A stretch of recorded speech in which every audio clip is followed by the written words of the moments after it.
Mein Name ist Anna. Ich bin 29 Jahre alt und arbeite als Deutschlehrerin an einem kleinen College in einer ruhigen Stadt. Lange Zeit sagte ich mir, dass die Liebe nichts mehr für mich ist. Meine letzte Beziehung hat mich sehr verletzt. Nach der Trennung versprach ich mir, mich nur noch auf meine Arbeit zu konzentrieren. Keine Liebe, keine Hoffnung, kein Herzschmerz mehr. Das war mein Plan. Dann kam Lukas in meinen Kurs. Er war 20 Jahre alt. Er hatte braune Haare, freundliche Augen und sprach sehr ruhig. Er war nicht laut wie manche anderen Studenten. Er hörte immer aufmerksam zu. Er kam früh zum Unterricht. Er setzte sich in die erste Reihe und passte gut auf. Am Anfang sagte ich mir, dass er nur ein Student ist. Nicht mehr. Aber schon in der ersten Woche bemerkte ich ihn. Ich bemerkte, wie er mich ansah, wenn ich etwas erklärte. Ich bemerkte sein kleines Lächeln, wenn ich die Klasse zum Lachen brachte. Ich bemerkte, wie ruhig und freundlich er war. Und das machte mir Angst. Ich kannte meine Verantwortung. Ich war seine Lehrerin. Ich musste professionell bleiben. Deshalb versuchte ich, diese Gefühle zu vergessen. Ich sagte mir, Anna, hör auf, das ist nicht richtig. Denk nicht an ihn. Aber Gefühle hören nicht immer auf Regeln. Jeden Morgen schaute ich zur Tür und wartete darauf, dass er hereinkam. Wenn er lächelte, fühlte ich etwas Warmes in meiner Brust. Ich hasste dieses Gefühl, aber gleichzeitig wollte ich es auch. Eines Nachmittags kam Lukas nach dem Unterricht zu meinem Schreibtisch. »Frau Anna«, sagte er, »brauchen Sie Hilfe mit den Büchern?« Ich schüttelte den Kopf. »Nein, danke. Ich schaffe das.« »Das ist kein Problem«, sagte er leise. »Ich helfe Ihnen gern. Ich hätte noch einmal Nein sagen sollen.« Aber ich ließ ihn einige Bücher ins Lehrerzimmer tragen. Wir gingen schweigend nebeneinander. Nichts passierte. Niemand sagte etwas. Aber irgendwie fühlte ich mich neben ihm ruhig. Zu ruhig. An diesem Abend saß ich allein in meiner Wohnung und dachte an ihn. Ich schämte mich. Er ist ein Student, flüsterte ich zu mir selbst. Du musst Abstand halten. Am nächsten Tag versuchte ich, ganz normal zu sein.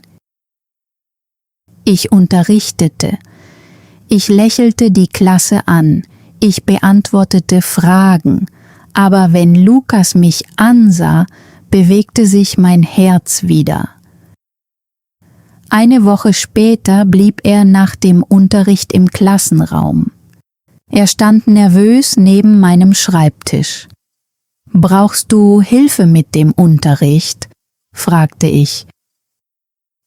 »Nein«, sagte er. »Ich wollte nur etwas sagen.« Ich wartete. »Ich mag Ihren Unterricht«, sagte er. »Sie machen Deutsch leicht.« Ich lächelte höflich. »Das freut mich.« Dann sah er mich an und sagte, »Sie sind eine wirklich gute Lehrerin.« »Danke«, antwortete ich. Er machte eine kurze Pause. »Und wenn Sie lächeln, sehen Sie sehr schön aus.« Mein Gesicht wurde warm. Für einen Moment wusste ich nicht, was ich sagen sollte. Dann holte ich tief Luft. »Lukas«, sagte ich, »ich bin deine Lehrerin. Du kannst nicht so mit mir sprechen. Er sah verlegen aus. Es tut mir leid, sagte er. Ich wollte nur ehrlich sein. Dann ging er. Ich blieb noch lange im leeren Klassenraum sitzen. Meine Hände fühlten sich kalt an. Ich wusste, dass ich wütend sein sollte. Ich wusste, dass ich alles sofort hätte beenden müssen. Aber ein Teil von mir hatte diese Worte hören wollen. Das machte mir mehr Angst als alles andere. Danach versuchte ich, Abstand zu halten. Ich vermied es, mit ihm allein zu sein. Ich beantwortete seine Fragen schnell. Ich blieb professionell, aber in meinem Inneren war ich nicht ruhig. Eines Nachmittags ging ich in das Café der Hochschule und bestellte einen Tee. Lukas war auch dort. Er sah mich und lächelte. »Kann ich mich hier hinsetzen?« fragte er. Ich wollte Nein sagen. Aber ich sagte ja. Wir saßen uns an einem kleinen Tisch gegenüber. Er fragte mich nach Büchern. Ich erzählte ihm, dass ich ruhige Abende und alte Romane mag. Er erzählte mir, dass er allein lebt und nicht viele enge Freunde hat. Dann sagte er, ich fühle mich wohl, wenn ich mit Ihnen spreche. Ich schaute auf meine Tasse. Lukas, sagte ich vorsichtig, wir können nicht so befreundet sein. Ich bin deine Lehrerin. Er nickte. Aber seine Augen sahen traurig aus. Ich verstehe, sagte er. Ich bin einfach gern in Ihrer Nähe. In dieser Nacht konnte ich nicht schlafen. Ich lief in meiner Wohnung auf und ab und fragte mich, was mit mir los war. Die Wahrheit tat weh. Ich war einsam. Zu Hause wartete niemand auf mich. Niemand rief mich am Abend an. Meine Wohnung war immer still. Und Lukas gab mir, ohne es zu versuchen, das Gefühl, gesehen zu werden. Aber das machte die Situation nicht richtig. In der nächsten Woche blieb er nach dem Unterricht wieder im Klassenraum. Ich weiß, dass alles kompliziert ist, sagte er, aber ich denke ständig an Sie. Ich schloss für einen Moment die Augen. Bitte hör auf, sagte ich. Du bist mein Student. Ich kann dieses Gespräch nicht mit dir führen. Er sah mich traurig an. Für mich fühlt es sich nicht falsch an. Es muss aufhören, sagte ich. Aber in meinem Inneren war mein Herz nicht so stark wie meine Stimme. Am Freitag regnete es sehr stark. Der Unterricht endete früher und alle gingen schnell nach Hause. Lukas blieb kurz an der Tür stehen. Ich möchte Sie nicht verletzen, sagte er. Ich wollte nur, dass Sie wissen, wie wichtig Sie mir sind. Dann ging er. Ich schloss den Klassenraum ab und ging zu meinem Auto.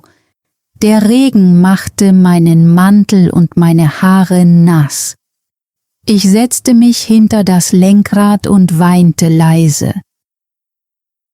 Ich fühlte mich schwach. Ich fühlte mich schuldig. Ich wollte die verantwortungsbewusste Lehrerin sein, die ich sein sollte. Aber ich wollte ihn auch wiedersehen. An diesem Abend saß ich mit einer Tasse Tee am Fenster.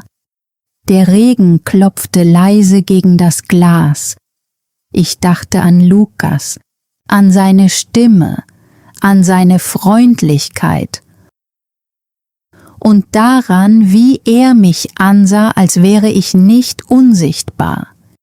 Immer wieder sagte ich mir: Du bist hier, um zu unterrichten, Anna, nicht um dich zu verlieben. Aber mein Herz hörte nicht auf mich, und genau das machte mir die größte Angst. Bevor ich meine Geschichte weitererzähle, möchte ich euch etwas fragen. Aus welchem Land hört ihr zu? Manchmal fühle ich mich weniger allein, wenn ich weiß, dass irgendwo jemand zuhört und mich versteht. Am nächsten Morgen ging ich mit einem schweren Herzen in den Klassenraum. Ich sagte zu mir: Bleib ruhig, Anna, bleib professionell, mach einfach deine Arbeit. Ich lächelte die Studenten an und sagte: Guten Morgen, aber tief in meinem Inneren fühlte ich mich gebrochen. Lukas saß auf seinem gewohnten Platz in der ersten Reihe. Er sah mich an, aber er lächelte nicht wie früher. Sein Gesicht war ruhig, fast traurig. Ich schaute schnell weg. Ich begann mit dem Unterricht und versuchte, mich auf die Tafel, die Bücher und die Wörter zu konzentrieren. Aber ich konnte ihn trotzdem spüren.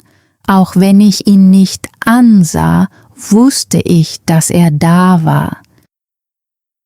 Nach dem Unterricht packte ich meine Unterlagen schnell zusammen.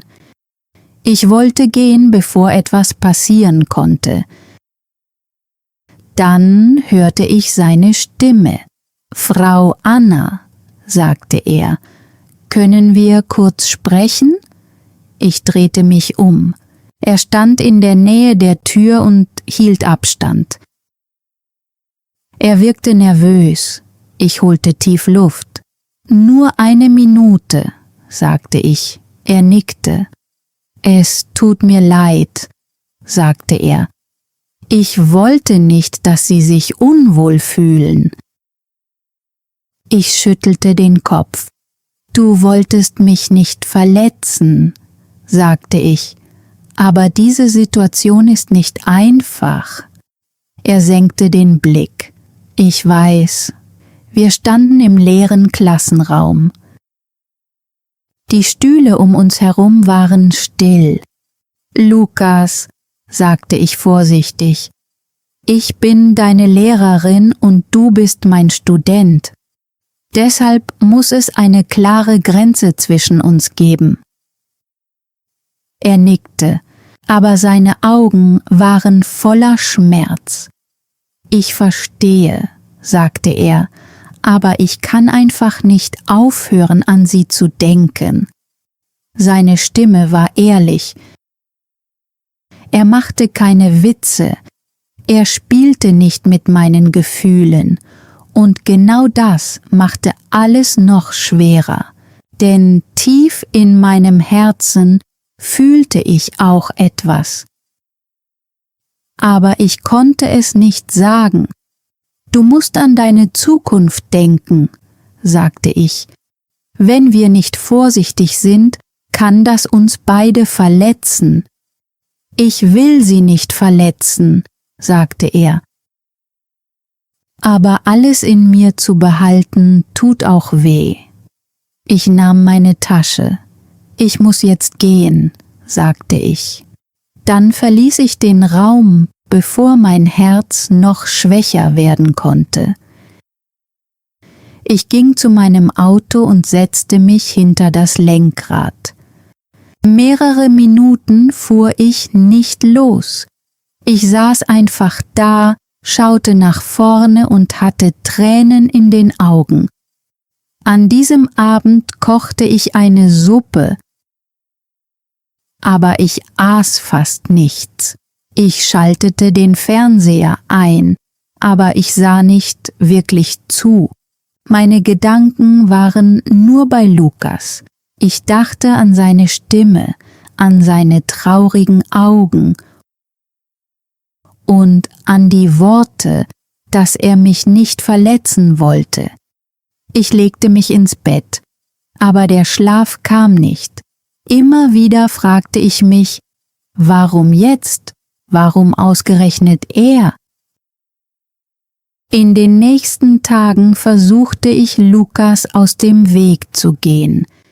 Ich blieb länger im Lehrerzimmer. Ich verließ den Klassenraum schnell. Ich vermied seinen Blick. Aber ihn zu vermeiden, änderte nichts an meinen Gefühlen. Es machte mein Herz nur noch müder. Am Donnerstag sah ich ihn nach dem Unterricht am Eingang der Hochschule warten. Ich wollte einfach weitergehen, aber meine Füße blieben stehen. Er kam näher, aber nicht zu nah. »Bitte«, sagte er, »nur 5 Minuten, mehr brauche ich nicht.« Ich sah mich um. Niemand war in unserer Nähe. 5 Minuten, sagte ich. Wir gingen zu einer Bank unter den Bäumen. Der Himmel war grau und die Luft war kalt. Lukas setzte sich neben mich. Er ließ etwas Abstand zwischen uns. »Ich möchte kein Problem in Ihrem Leben sein«, sagte er. »Ich möchte nur wissen, ob ich mir alles nur einbilde.« Ich schaute auf meine Hände. Ich wollte lügen, aber ich war zu müde zum Lügen. »Ich möchte diese Gefühle nicht haben«, sagte ich leise, »aber ich habe sie.« Sein Gesicht veränderte sich. Zuerst sah er überrascht aus, dann hoffnungsvoll. »Ich wusste es«, flüsterte er. »Aber das macht die Situation nicht richtig«, sagte ich. »Es macht alles nur schwieriger.« Er nickte langsam. »Was wäre, wenn wir warten?«, fragte er. »Was wäre, wenn wir jetzt nichts tun? Keine Treffen, keine heimlichen Nachrichten, gar nichts. Aber wenn der Kurs vorbei ist, können wir vielleicht noch einmal miteinander sprechen.« Ich sah ihn an. Er meinte es ernst. »Nach dem Ende des Kurses bist du nicht mehr mein Student«, sagte ich. »Ja«, sagte er. »Dann bin ich einfach nur Lukas.« Lange sagte ich nichts. »Ich muss darüber nachdenken«, sagte ich. »Ich kann warten«, antwortete er. »Aber nur, wenn Sie das möchten.« Ich stand auf. »Ich muss jetzt gehen.« »Werden Sie darüber nachdenken?«, fragte er. Ich sah ihn noch einmal an. Dann sagte ich, »Ja.« An diesem Abend starrte ich stundenlang an die Decke. Ich hatte Angst. Ich fühlte mich schuldig, aber ich fühlte mich auch lebendig. Die nächsten Wochen vergingen langsam. Im Unterricht blieben Lukas und ich professionell. Wir sprachen nach dem Unterricht nicht miteinander. Wir trafen uns nicht allein. Manchmal sahen wir uns nur kurz an. Dann schauten wir wieder weg. Er fehlte nie im Unterricht. Er arbeitete fleißig. Er half den anderen Studenten. Eines Tages sah ich, wie er einer Studentin eine Übung erklärte. Sie war verwirrt. Er war geduldig und freundlich. In diesem Moment war ich stolz auf ihn, nicht wegen meiner Gefühle, sondern weil er ein guter Mensch war. Dann kam der letzte Unterrichtstag. Ich stand vor der Klasse und bedankte mich bei allen für ihre gute Arbeit. Ich gab ihnen ihre Unterlagen, Die Studenten lächelten und klatschten. Lukas sah mich schweigend an. Als der Klassenraum leer war, blieb er an der Tür stehen. Also, sagte er leise, der Kurs ist jetzt vorbei. Ja, sagte ich bin jetzt nicht mehr Ihr Student. Nein, antwortete ich, das bist du nicht mehr. Wir gingen nach draußen und setzten uns auf dieselbe Bank wie zuvor. Lukas sah mich an. Meine Gefühle haben sich nicht verändert, sagte er. Ich schaute zu den Bäumen. Ich spürte den Wind in meinem Gesicht. Meine auch nicht, sagte ich. Er lächelte sanft. Ich möchte Sie als Anna kennenlernen, sagte er, nicht als meine Lehrerin. Mein Herz schlug schneller. Vielleicht können wir einen Kaffee trinken gehen, sagte er. Aber nur, wenn Sie das möchten. Ich holte tief Luft. Nicht heute, sagte ich. Vielleicht nächste Woche. Er nickte. Nächste Woche reicht mir. Eine Woche später saß ich in einem kleinen Café. Ich hielt meine Tasse mit beiden Händen fest. Ich war nervös. Dann kam Lukas herein. Er lächelte. Hallo Anna, sagte er. Nicht Frau Anna, einfach Anna.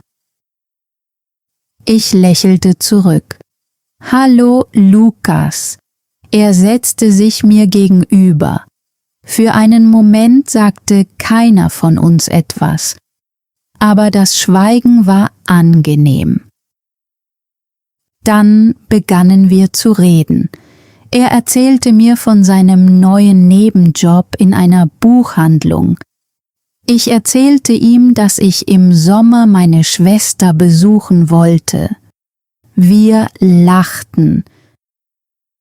Wir unterhielten uns ganz leicht. Es fühlte sich seltsam an, aber auch friedlich. Am Ende fragte er, »Kann ich dich wiedersehen?« Ich sah ihn einen Moment lang an. Dann sagte ich, »Ja«, und langsam, Schritt für Schritt, begann unsere gemeinsame Geschichte. In der nächsten Woche trafen wir uns wieder und auch in der Woche danach. Langsam und vorsichtig lernten Lukas und ich uns außerhalb der Hochschule besser kennen. Manchmal gingen wir im Park spazieren, manchmal tranken wir zusammen Kaffee. Manchmal saßen wir einfach still da und beobachteten die Menschen. Er war freundlich, er hörte mir zu, wenn ich sprach. Er versuchte nicht, mich zu beeindrucken, er tat nicht so, als wäre er jemand anderes. Er war einfach Lukas, und genau das mochte ich, aber die Angst war noch immer in meinem Herzen. Am Anfang erzählte ich nur wenigen Menschen von uns. Ich hatte Angst, dass sie mich verurteilen würden. Ich hatte Angst, dass sie sagen würden, ich sei dumm. Immer wieder fragte ich mich, ist das wirklich Liebe oder mache ich einen Fehler? Eines Abends saßen wir am See. Der Himmel war ruhig und das Wasser war ganz still. Lukas sah mich an und fragte, »Glaubst du, dass das falsch ist?« Ich schaute einen Moment auf den Boden. »Früher war alles kompliziert«, sagte ich. »Aber jetzt ist der Kurs vorbei. Jetzt müssen wir einfach ehrlich und vorsichtig sein.« Er nickte. »Du bist mir wichtig«, sagte er, »aber ich möchte dein Leben niemals schwerer machen.« »Du machst mein Leben nicht schwerer«, sagte ich leise. Du bist einfach in mein Leben gekommen, als ich noch nicht bereit war. Er lächelte. Vielleicht kommen die schönsten Dinge genau dann, wenn wir nicht bereit sind. Ich lächelte ebenfalls. Vielleicht hatte er recht. Ein paar Wochen später erzählte ich meiner Schwester alles. Meine Hände zitterten, als ich mit ihr sprach.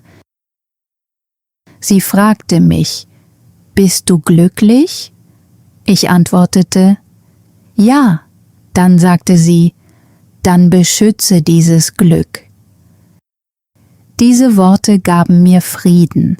Von diesem Tag an versteckte ich mich nicht mehr vor meinem eigenen Herzen. Lukas und ich machten keine großen Versprechen. Wir sprachen nicht über die Ewigkeit. Wir lebten einfach einen Tag nach dem anderen. Manche Tage waren ganz normal. Manche Tage waren wunderschön. Eines Abends brachte er mir gelbe Blumen. »Sie sehen fröhlich aus«, sagte er. »Genau wie du.« Ich lachte, aber meine Augen wurden feucht. Zum ersten Mal seit vielen Jahren fühlte ich mich nicht mehr unsichtbar. Ich fühlte mich geliebt. Ich fühlte mich lebendig. Vielleicht war die Zukunft ungewiss. Vielleicht würden manche Menschen uns nicht verstehen. Aber in diesem Moment an seiner Seite fühlte ich mich ruhig. Und für diesen Moment war das genug. Vielen Dank, dass ihr euch die ganze Geschichte angesehen habt. Wenn ihr bis zum Ende dabei geblieben seid, freue ich mich wirklich sehr. Annas Geschichte zeigt uns etwas Wichtiges. Manchmal verläuft das Leben ganz anders, als wir es geplant haben. Die Liebe kann in einer schwierigen Zeit kommen. Und unser Herz kann verwirrt sein, aber Ehrlichkeit, Geduld und Respekt helfen uns zu erkennen, was wirklich wichtig ist. Jetzt habe ich eine kleine Übung für euch. Das heutige deutsche Wort ist Ehrlichkeit. Schreibt einen einfachen deutschen Satz mit Ehrlichkeit in die Kommentare. Zum Beispiel: Ehrlichkeit ist wichtig in der Liebe. Oder ich glaube an Ehrlichkeit. Schreibt auch in die Kommentare: Ist Ehrlichkeit in der Liebe wichtig? Ja oder nein? Wenn euch diese Geschichte beim Deutschlernen geholfen hat, dann abonniert German Tales für weitere einfache deutsche Geschichten. Hört weiter zu, übt jeden Tag und bis zur nächsten Geschichte. Tschüss.